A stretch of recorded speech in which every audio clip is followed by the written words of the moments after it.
इस वीडियो में मैं जिस पहली खबर पर बात करने वाला हूं वो खबर मैं आप लोगों को 2-3 महीने पहले बता चुका हूं। मैंने आपको बता दिया था कि पैन कार्ड को आधार कार्ड से लिंक करने की आखिरी तारीख 31 दिसंबर 2025 है। 31 दिसंबर से पहले पहले सभी लोग अपने पैन कार्ड को आधार कार्ड से लिंक कर लें।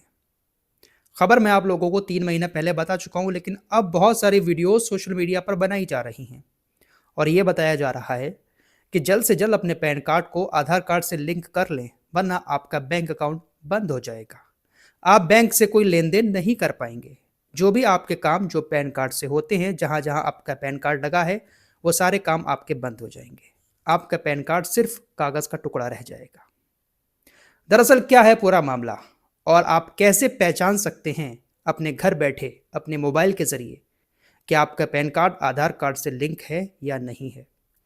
आपने अगर लिंक कर भी लिया है, फिर भी जो प्रोसेस मैं इस मोबाइल के ज़रिए आपको बताने जा रहा हूं, सिर्फ 2 मिनट में आप चेक कर सकते हैं कि आपका पैन कार्ड आधार कार्ड से लिंक है या नहीं है।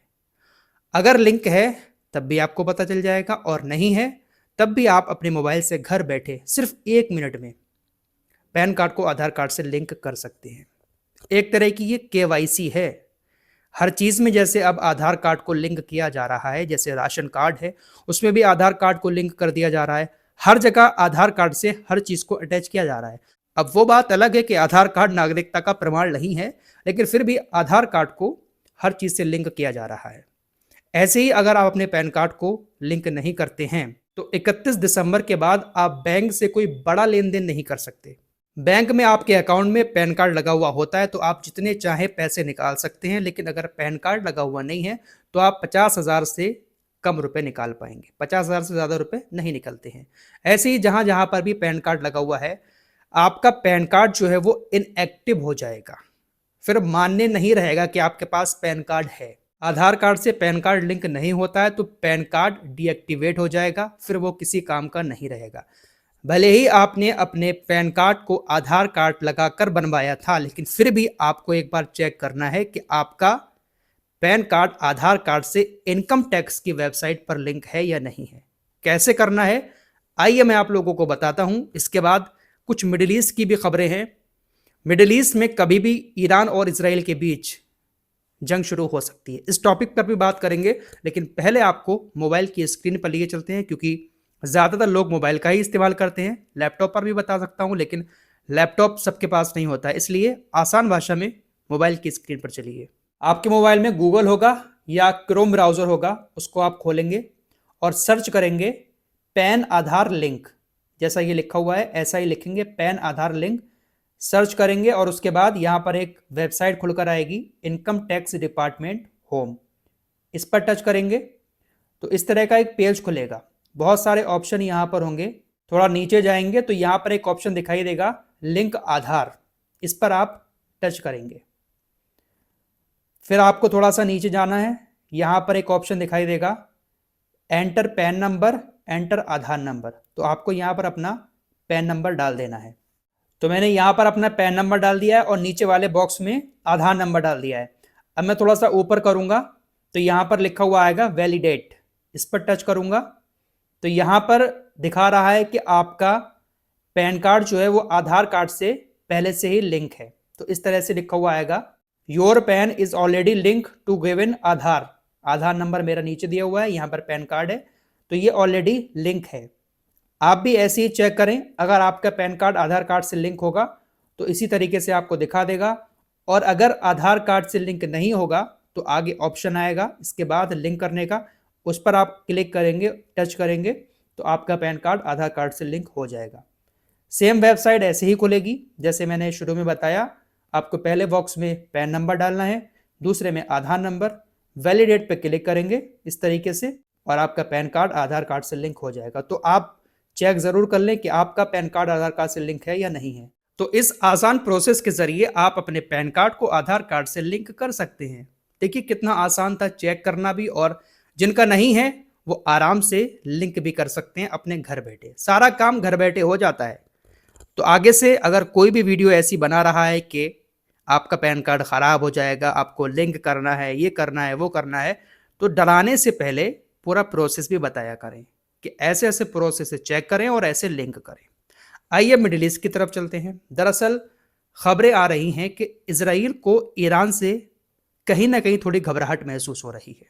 इसराइल को ऐसा लग रहा है कि आने वाले वक्त में ईरान हमारे साथ एक बड़ा युद्ध कर सकता है, क्योंकि ईरान अभी भी लगातार अपने मिसाइलों के भंडार को बढ़ा रहा है। इसराइल के प्रधानमंत्री बेंजामिन नेतन्याहू लगातार अमेरिका से भी बात कर रहे हैं।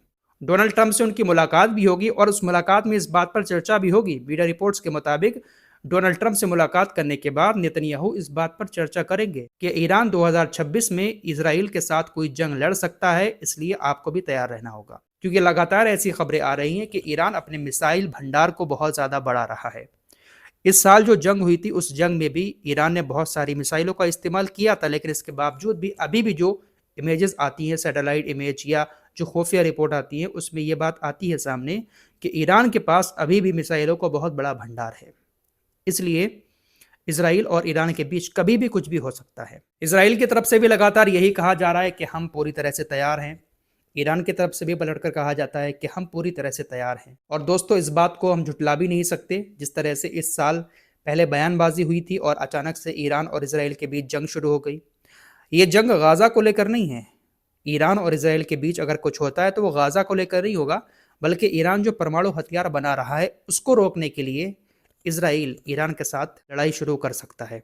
इस साल भी जो जंग हुई थी वो गाज़ा को लेकर नहीं थी। ईरान ने बहुत सारी मिसाइलें छोड़कर इसराइल के अंदर तबाही मचाई थी। इसराइल ने भी बहुत सारे हमले करके ईरान के बड़े बड़े अधिकारियों को मारा था। तो वो गाज़ा के लिए नहीं था, बल्कि ये लड़ाई सिर्फ परमाणु हथियार को बनाने की थी। अमेरिका और इसराइल चाह रहे हैं कि ईरान परमाणु ताकत ना बन पाए, लेकिन ईरान लगातार परमाणु हथियार बना रहा है और लगातार अपने यूरेनियम को भी बचा कर रख रहा है। हमले बड़े बड़े हुए थे, लेकिन ईरान का परमाणु प्रोग्राम पूरी तरह से ख़त्म नहीं हुआ। तो इसीलिए इसराइल और अमेरिका ईरान को परमाणु हथियार बनाने से रोकने के लिए किसी भी वक्त मिडिल ईस्ट में कुछ भी शुरू कर सकते हैं। फिलहाल एक खबर और है, गाज़ा में सीज़ फायर चल रहा है। सब कुछ अभी जैसा था वैसा ही है, कुछ बताने लायक वहाँ नहीं है। इंसानी ज़िंदगी अभी भी बस से बदतर है। ठंड का मौसम शुरू हो चुका है और ठंड में गाज़ा के अंदर बारिश भी होती है। टेंट में पानी भर जाता है, जिससे बहुत मुश्किलों का सामना वहाँ पर लोगों को करना पड़ रहा है। फिलहाल एक अंतर्राष्ट्रीय फोर्स वहाँ पर तैनात करने की बात चल रही है। पाकिस्तान भी कह रहा है कि हम अपनी सेना भेजेंगे। अमेरिका ने पहले पाकिस्तान से कहा था कि अपनी सेना को भेजो, तो कहा गया था कि 20,000 सैनिक पाकिस्तान के गाज़ा के अंदर तैनात होंगे, लेकिन अब 3500 सैनिक पर बात आ गई है। 3500 सैनिक पाकिस्तान भेज सकता है, क्योंकि पाकिस्तान के पास इतनी सेना भी नहीं है और सैनिक जो वहाँ पर जाएंगे उनको सैलरी भी कम मिल रही है, इसलिए इतने सैनिक तो नहीं भेजेगा। और अगर भेजता है पाकिस्तान गाज़ा के अंदर, तो हमास के हाथों वो मारे भी जा सकते हैं। पाकिस्तान अमेरिका के बीच बहुत बड़ा फंस चुका है। अमेरिका लगातार प्रेशर डाल रहा है कि अंतर्राष्ट्रीय सेना जो तैनात की जा रही है उसमें पाकिस्तान अपने सैनिकों को ज़रूर भेजे। तुर्की भेजना चाहता है, लेकिन इसराइल उसके खिलाफ है। तो गाज़ा का भी कोई फ्यूचर सामने दिखाई दे नहीं रहा है। बस जैसा था मामला वैसा ही चल रहा है। इजरायली सेना हमले करती रहती है आतंकवाद को ख़त्म करने के नाम पर, और उसमें लोग मारे भी जाते हैं। तो यही सब मिडिल ईस्ट के अंदर इस वक्त चल रहा है। फिलहाल इस रिपोर्ट में इतना ही। कुछ और खबरों के साथ फिर हाजिर होंगे। अपना ख्याल रखिएगा। अल्लाह हाफिज़।